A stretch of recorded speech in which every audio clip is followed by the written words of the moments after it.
Hello guys, कैसे हो आप सभी। आई होप आप सभी अच्छे होंगे और मैं भी अच्छी हूँ। तो आपके लिए लेके आई हूँ आज हिंदी का सेशन। तो आइए मेरे साथ। देखो फर्स्ट क्वेश्चन क्या है, स्क्रीन पर है। तो फर्स्ट क्वेश्चन क्या है, भाषा का एक मुख्य कौशल है। तो वो क्या कह रहा है कि भाषा का मुख्य कौशल क्या है। लिखना, सुनना, पढ़ना और बोलना। तो इसके क्या है, सारे क्या है भाषा के कौशल है। Okay guys, next. भाषा के मुख्य तत्व होते हैं। भाषा के क्या क्या तत्व होते हैं। ध्वनि भी होती है, संकेत भी होते हैं, चिन्ह भी होते हैं। भाई हम बोलकर भी भाषा को व्यक्त कर सकते हैं, संकेतों से भी, और चिन्ह मतलब लिखकर। ओके गाइस, तो इसका आंसर क्या है, डी। Next question. बालकों को भाषा शिक्षण की शिक्षा देने का माध्यम होना चाहिए। तो क्या होना चाहिए गाइस, क्या होना चाहिए, उनकी मातृभाषा। क्या होना चाहिए, मातृभाषा। तो इसका आंसर क्या है, बी। अब देखिए मातृभाषा का अर्थ है। मातृभाषा का अर्थ क्या होता है, परिवार की भाषा, माँ की भाषा, पिता की भाषा। तो मातृभाषा अर्थ होता है ये सभी। मतलब कि भाई घर में ऐसा थोड़ी है माँ अलग भाषा बोलेगी, परिवार अलग भाषा बोलेगा, पिता अलग भाषा बोलेगा। तो जो सभी मतलब कि परिवार के माता पिता आस पड़ोस जो उस भाषा को बच्चा बोलता है ना, तो वो क्या है, उसकी मातृभाषा है। Next question. मातृभाषा का मुख्य उद्देश्य होता है। देखो गाइस, मातृभाषा का उद्देश्य क्या होता है, मानसिक विकास भी होता है, शारीरिक विकास भी होता है और बौद्धिक विकास भी होता है। तो इसका आंसर क्या होगा, हो गया उपरोक्त सभी। Next question. मातृभाषा की मुख्य शिक्षण विधि है। देखो भाई छोटा बच्चा है तो वो भाषा क्या कर रहा है, सीख रहा है। तो ऐसा थोड़ी है हम उसको कह कह के बुलाएंगे, बेटा तुम ये कहो ये कहो। भाई हाँ ये तो है भाई, एक आध बात बतानी पड़ती, परंतु जैसे हम आपस में बातें करते हैं ना, तो छोटा बच्चा कुछ बातों को ऑटोमेटिक ही सीख जाता है। तो वो अनुकरण कैसे सीखता है, अनुकरण विधि से। कैसे सीखता है, अनुकरण विधि से। ये तो यहाँ पे देखो आगमन विधि, मतलब उदाहरण से नियम की ओर। ऐसा तो कुछ नहीं है मातृभाषा में, नियम से उदाहरण की तरफ। इसमें भी ऐसा कुछ नहीं है। तो क्या किससे सीखता है, अनुकरण करके, एक दूसरे से संप्रेक्ष में आकर, ठीक है, एक दूसरे को देखता है, उनकी बातें सुनता है, तो वो मातृभाषा सीख लेता है। Next question. भाषा शिक्षण के कारण होते हैं। क्या होते हैं, भाषा विज्ञान, व्याकरण, भाषा कौशल या उपरोक्त सभी। तो इसका आंसर गाइस क्या हो गया, उपरोक्त सभी। क्योंकि भाषा विज्ञान भी होता है, व्याकरण भी होता है और भाषा कौशल भी होता है। Okay guys, next. शिक्षण अधिगम प्रबंधन प्रत्यय के प्रबंधक है। कौन है इसके प्रबंधक, क्या है इसका आंसर, सॉरी गाइस। तो शिक्षण अधिगम के प्रबंधक कौन है, आई के Davis. Okay guys, next question. शिक्षा के उद्देश्य का वर्गीकरण। देखो जो शिक्षा के उद्देश्य है उनका वर्गीकरण किसने किया, क्या पूछ रहा है वो, इनका वर्गीकरण किसने किया है। तो इसका आंसर क्या हो जाएगा, B.S. ब्लूम ने। Okay guys, next. शिक्षा के उद्देश्य का वर्गीकरण, शिक्षा के उद्देश्य का वर्गीकरण किसने किया है, वर्गीकरण क्या है, ज्ञानात्मक भी है, भावात्मक भी है और क्रियात्मक भी है। तो इसका आंसर क्या हो गया, सभी। ओके गाइस, नेक्स्ट देखते हैं। सूक्ष्म से स्थूल की ओर शिक्षण सूत्र की पालन किस विधि से स्पष्ट दिखाई देता है। देखो गाइस क्या कह रहा है वो, कि सूक्ष्म से स्थूल की ओर, कौन सी विधि का वो है, तो ये किसका है, निगमन से, निगमन विधि का। ठीक है, इसमें कैसे जाते हैं, सूक्ष्म से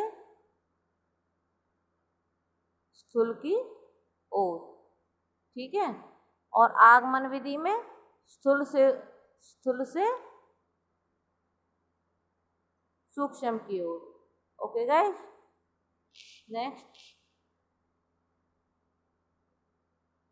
प्रयोगशाला में कार्य करते समय विद्यार्थी किस विधि का अनुकरण करता है। तो प्रयोगशाला में बच्चा कार्य कर रहा है तो वो किस विधि का प्रयोग करेगा, किस विधि का प्रयोग करेगा गाइस, आगमन विधि का। ओके गाइस, किस विधि का उपयोग करेगा, आगमन विधि का। ओके गाइस, प्राथमिक कक्षाओं के विद्यार्थियों के लिए कौन सी विधि आपकी दृष्टि में उत्तम होगी। मतलब प्राथमिक कक्षा के बच्चे, छोटे बच्चे हैं, तो उसके लिए कौन सी विधि सबसे अच्छी होगी। देखो, जो आगमन विधि है ना, वो छोटे बच्चों के लिए क्या होती है, बहुत आवश्यक होती है, मतलब कि बहुत महत्वपूर्ण होती है। और जो निगमन विधि है वो क्या है, उच्च क्लास के बच्चों के लिए। ठीक है, प्राथमिक लेवल के लिए कौन सी है, आगमन विधि। ओके गाइस, याद रहेगा ना। नेक्स्ट देखते हैं, हिंदी भाषा में स्वरों की संख्या है। ये तो छोटा बच्चा भी बता देगा। तो हिंदी में जो स्वर होते हैं वो कितने होते हैं, 11। और व्यंजन कितने होते हैं गाइस, व्यंजन कितने होते हैं, 44।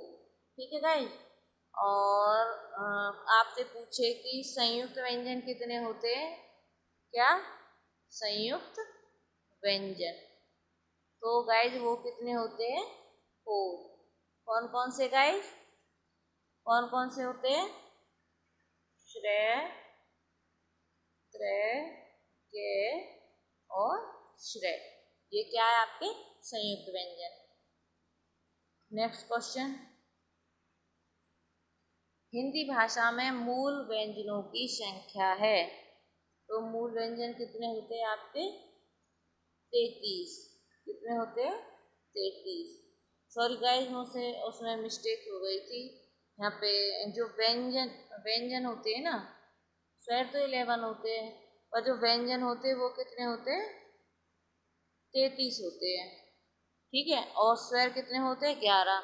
तो इनका जोड़ करते हैं ना, तो टोटल वो कितने हो गए, 44। ओके गाइस, तो इसका आंसर क्या हो गया, 33। व्यंजन कितने होते हैं, मूल व्यंजन 33। ओके गाइस, और संयुक्त व्यंजन कितने होते हैं, 4, वो आपको मैंने बता दिया। भाषा की प्रथम सार्थक इकाई होती है। देखो, भाषा की जो सार्थक इकाई होती है, प्रथम सार्थक इकाई होती है, वो क्या होती है, शब्द होती है। ठीक है, अक्षर तो बड़ा हो जाएगा, ये तो हो ही नहीं सकता। वाक्य भी बड़ा हो जाएगा। तो इसकी जो प्रथम इकाई क्या है, भाषा की शब्द ही है। ठीक है, तो इसका आंसर क्या हो गया, सेकंड। आगे देखते हैं, गद्य साहित्य का मुख्य प्रकार या स्वरूप है। सर्जनात्मक गद्य, वर्णनात्मक गद्य, भावात्मक गद्य, उपरोक्त छवि। तो गद्य जो साहित्य है उसका मुख्य रूप से मुख्य प्रकार क्या है, उसका है सर्जनात्मक गद्य। क्या है, सर्जनात्मक गद्य। गद्य शिक्षण की मुख्य विधि है। क्या है गद्य शिक्षण की मुख्य विधि, उद्बोधन विधि, प्रवचन विधि, स्पष्टीकरण। तो इसका आंसर क्या आ जाएगा, उपरोक्त सभी। ओके गाइस, नेक्स्ट क्वेश्चन, माध्यमिक स्तर पर गद्य शिक्षण की विधि प्रयोग में लाई जाती है। कौन सी ली जाती है, माध्यमिक स्तर पर कौन सी विधि लाई जाती है, अर्थबोध, प्रवचन, स्पष्टीकरण। ठीक है, तो इसका क्या आ गया, उपरोक्त सभी। अब क्या कह रहा अगला क्वेश्चन, व्याकरण शिक्षण की मुख्य विधि है। क्या है, व्याकरण शिक्षण की मुख्य विधि क्या है, आगमन और निगमन दोनों ही। ठीक है, नेक्स्ट क्वेश्चन, गद्य शिक्षण की प्रभावशाली शिक्षण प्रविधि है। क्या है इसकी प्रविधि? गद्य की प्रभावी। व्याख्यान विधि? नहीं, प्रभावी नहीं है। स्पष्टीकरण विधि, प्रत्यक्ष विधि, तो व्याख्यान भी नहीं है और प्रत्यक्ष भी नहीं है। तो स्पष्टीकरण है वो क्या है? गद्य की प्रभावशाली शिक्षण विधि है। याद रहेगा ना गाइस? नेक्स्ट क्वेश्चन, कविता का अर्थ है। कविता का अर्थ क्या है गाइस? रागात्मक प्रवृत्तियों का संशोधन, ये भी सही है। जीवन की समालोचना, ये भी सही है। संगीतात्मक विचार अभिव्यक्त, ये भी सही है। तो इसका क्या हो गया आंसर? उपरोक्त सभी। ओके गाइस, नेक्स्ट क्वेश्चन, कविता शिक्षण का उद्देश्य होता है। जो कविता हम पढ़ाते हैं छोटे बच्चों को, वो कह रहा है कि इसका उद्देश्य क्या है? स्वस्थ मनोविनोद, स्मृति शक्ति का विकास, कल्पना शक्ति का विकास। देखो, इससे जो स्वस्थ मनोविनोद विकास, स्वस्थ दिमाग है वो स्वस्थ रहता है। स्मृति, आपकी जो याददाश्त है वो बढ़ती है। कल्पना करने की शक्ति बढ़ती है। तो इसका आंसर क्या हो गया? उपरोक्त सभी। नेक्स्ट क्वेश्चन, कविता शिक्षण की मुख्य विधि है। किस चीज़ की विधि है? कौन सी विधि है? व्याख्यान विधि भी है, प्रश्नोत्तर विधि भी है, गीत और अभिनय विधि भी है। तो इसका आंसर क्या आ गया गाइस? उपरोक्त सभी। नेक्स्ट क्वेश्चन देख लेते हैं, व्याकरण शिक्षण का उद्देश्य नहीं है। क्या पूछ रहा है गाइस? नहीं है, व्याकरण शिक्षण का उद्देश्य नहीं है। भाई ज्ञान भी है, कौशल भी है, ज्ञानोपयोग भी है, और मनोरंजन इसका उद्देश्य नहीं है। ओके गाइस, तो आज के लिए बस इतना ही। आपको क्लास अच्छी लगी हो तो चैनल को वीडियो को लाइक करना, चैनल को सब्सक्राइब करना और अपने दोस्तों में इस वीडियो को शेयर करना। Bye guys, see you.